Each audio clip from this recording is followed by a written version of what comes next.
Ted, why we haven't sent a letter? Why hasn't it? Come to the microphone and tell us why it hasn't.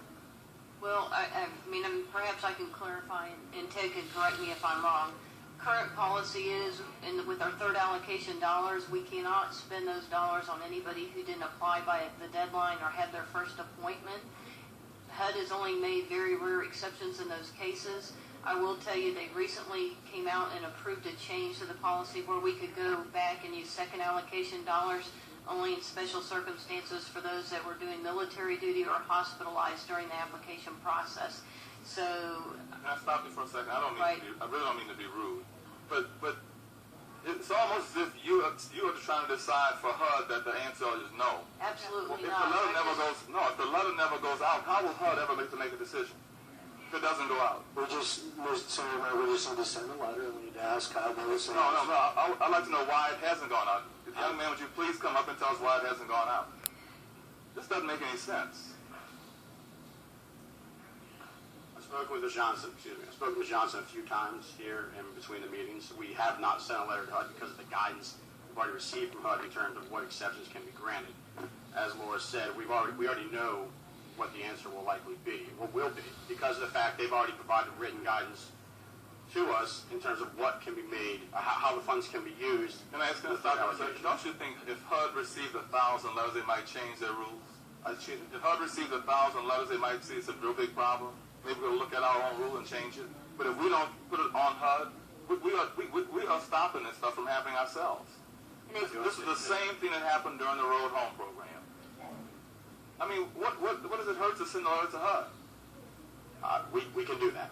Obviously, as we're saying, we can take care of it. Yeah, but it's a fundamental flaw in your urgency, the lack of urgency and the lack of passion and compassion for what people are going through. You don't feel it. You don't feel their pain. Mr. Rainwater, respectfully, all these people need to be fired. It is unacceptable for them to continue in the same vein and say the same thing over and over again. And it's not fair. Can you agree with me that it's not fair? Senator Peterson, what we're going to do... No, can you agree with me that it's not fair for the kinds of stories that you've heard, for the people to sit here blank face, and not respond unless direct question is asked, not to offer answers because there are no solutions. And it's not very different on the 8th floor or on the phone. There's no compassion, there's no passion, and there's no urgency because you haven't felt it yourself. And you don't live here. You don't live here. You don't have enough people in this program. You have enough people in this program that have experienced all of these problems. And as the gentleman mentioned earlier, you're not even conferring with the people who have to come up with the solution. If you had meetings regularly talking to homeowners, you might come up with a different process that would help to resolve it. So your people have failed you. When people fail you and they don't perform, what do we usually do? We fire them, right? We fire them. I will tell you that Law Robertson helped us clear 40,000 road home cases in 2008. We cleaned out... It's not even personal, though, Mr. Rainwater. It's not personal. It's objective criteria. You failed.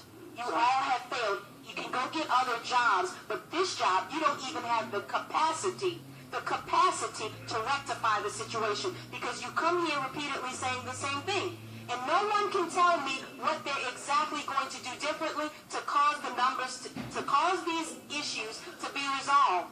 And I'm tired of it. And somebody asked before, what do? Why did y'all create this committee? You know what? I'm tired. I'm going to stop coming too. Because it's useless. If Bobby Jindal, the governor of the state of Louisiana, that Mr. Rainwater, yes, you work for, and yes, it's political. It is absolutely political. I want to be completely transparent.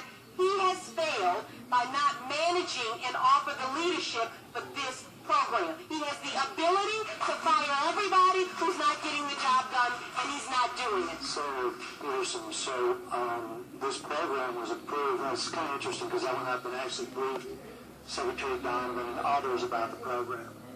They validated this program. There are people that will be eligible and there will be people that are ineligible. What we try to do is we will try to work every angle. I will take Ms. Johnson's file and try to see if she can be eligible for the hazard mitigation program. We should have sent a letter to HUD and let HUD provide us an answer. I don't disagree with that. There are times that, HUD has told us not to send letters. My perspective was, you always send. Let them say no. Yeah. So, But you know what, Secretary Donovan, all respect to him, he's not on the ground either. And he's relying on the state of Louisiana. We always say states' rights. We want the state to devise a program because they're closer to the problem. Well, our state is not as close to the problem as it needs to be. In fact, they're in Baton Rouge, and the people are in New Orleans and all along the Gulf Coast. On the southeastern and southwestern coast are the ones that are impacted. And there's a disconnect. There's a huge disconnect between what people are experiencing and the people that are making policy. Because when Mr., I don't know his name, Mr. Ted, can make a decision with Miss Laura, when they can make an independent decision because of something they see written, although a letter could have been sent for the exception, when they can subjectively decide that a letter won't go out on behalf of a constituent, that's wrong. That's a problem, and that is inherently wrong. One of the things inherently wrong with the program. We have the wrong people with the wrong mindset, with a lack of urgency and a lack of passion. Thank you.